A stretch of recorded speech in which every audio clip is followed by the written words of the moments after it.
Labor is demanding the government provide more information about an $80 million Murray-Darling Basin water buyback deal. Barnaby Joyce was Water Minister at the time in 2017 and has angrily defended his conduct. Labor MP Jim Chalmers says Mr Joyce's response has made the public more suspicious. This has all of the ingredients of a full-blown scandal, whether it be the involvement of ministers, substantial donations to the Liberal Party, the use of offshore tax havens.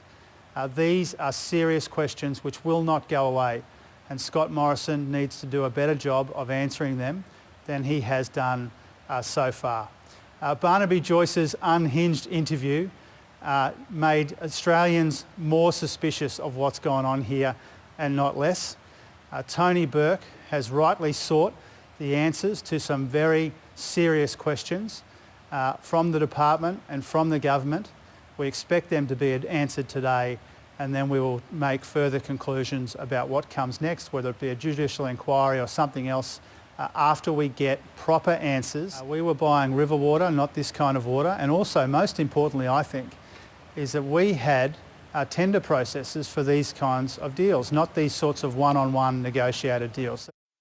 But the Prime Minister Scott Morrison says Mr Joyce did not break any rules.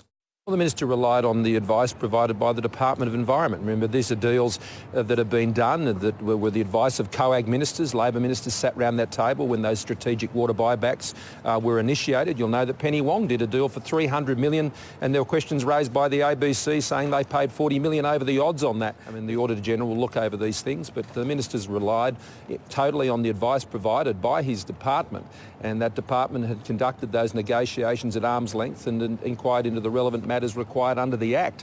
So the Minister has acted in accordance with the legislation.